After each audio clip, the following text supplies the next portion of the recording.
Alors, il y a deux types de mesures. Il y a des mesures qui s'adressent vraiment particulièrement aux réseaux sociaux notamment, parce qu'on sait que le système, le business system des réseaux sociaux, il est fondé sur le fait que des propos polémiques, souvent des propos faux, vont être ceux qui vont permettre aux réseaux sociaux d'activer le plus de vues et du coup d'apporter le plus d'argent, parce que tout ça, c'est de la publicité. Et puis, il y a l'autre biais qui est plus une approche globale d'éducation, de remettre les journalistes au centre du système aussi pour leur redonner leur crédibilité et que voilà, on fasse attention à la bonne information qui vient des vrais journalistes avec tout un travail d'enquête en général qui est fait derrière.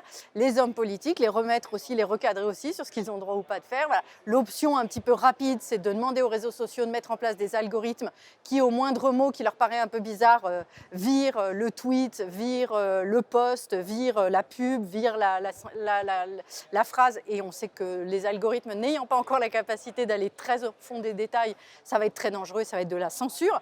Ça, voilà, donc on veut plutôt que ça soit de l'intervention humaine, de la réflexion, un travail fait par les réseaux sociaux et par les GAFAM, les grands groupes, etc. Et puis de l'autre, pareil, c'est-à-dire qu'il ne faut pas non plus qu'on soit dans la criminalisation des journalistes, des politiques, des ONG. Donc c'est avec ces écueils-là d'aller dans ces deux sens-là.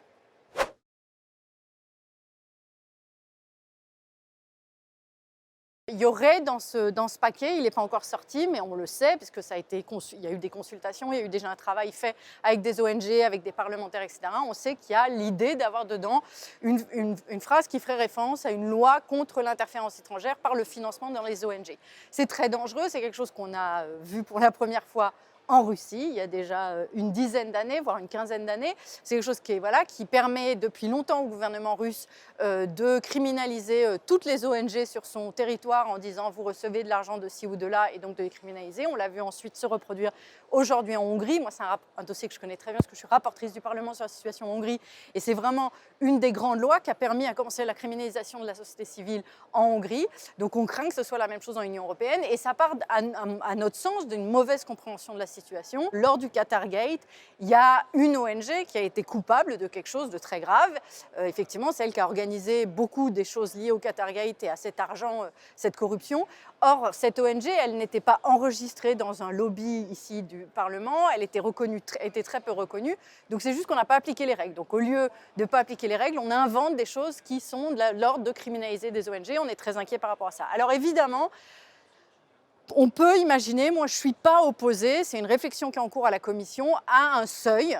Quand on est en train de parler de milliards, effectivement, on peut penser que si les milliards, par exemple, de l'extrême droite américaine inondent l'Union européenne pour de la propagande anti-avortement, et on sait que c'est quelque chose qui se réfléchit aux États-Unis. Il y a des milliardaires américains qui ont beaucoup d'argent et qui sont à l'extrême droite et qui voudraient avoir ce genre de politique en France. Pourquoi pas avoir un seuil? Mais le seuil doit être très haut parce que pour la plupart des ONG, quand elles reçoivent de l'argent d'ailleurs que de l'Union européenne, il y a une très bonne raison, c'est parce que effectivement ça leur permet, c'est des philanthropes d'un peu partout dans le monde qui veulent voir les valeurs européennes être diffusées, donc c'est des très bonnes raisons. Et puis d'autre part, de manière générale, une ONG ne veut pas trop faire savoir exactement qui sont ses donateurs parce qu'on sait que ça apporte aussi souvent des attaques.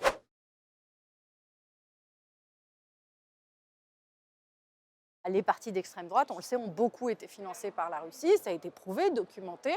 Donc effectivement, là c'est autre chose, on est en train de parler du débat politique propre à l'Union européenne, avec les idées de l'Union européenne, et là il n'y a pas de raison.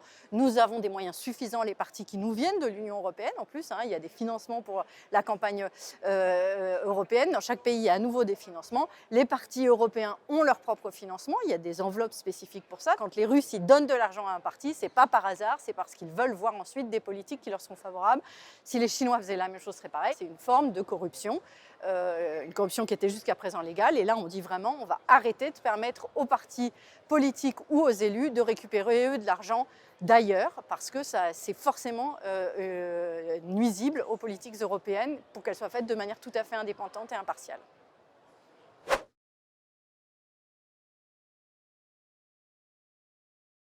Alors, il y a des recommandations toutes simples, pas nouvelles, j'aimerais juste le rappeler, il n'y a rien de très inédit, il y a juste beaucoup de choses qui ont déjà été dites, voire qui sont déjà en place mais qui ne sont pas faites et pas surveillées, pas suivies. Il faut qu'on soit transparent sur qui on rencontre et pourquoi on rencontre que ça soit une boîte privée ou que ça soit un membre d'un autre pays. Donc il y a voilà, la transparence sur les réunions, la transparence sur quand on produit un amendement ici ou une loi, voilà, pouvoir dire s'il est venu de quelqu'un en particulier, c'est parfois le cas. Et puis il y a simplement de ne pas se faire payer des frais par ailleurs. Moi là-dessus j'ai une ligne très dure, ce n'est pas le cas de tout le monde ici. Je suis certainement sur une des lignes plus dures. Moi je pense qu'on devrait pas du tout se faire payer des voyages à l'étranger. Ça reste assez commun encore. Ça ne veut pas dire que ces gens-là font quelque chose d'illégal quand ils y vont.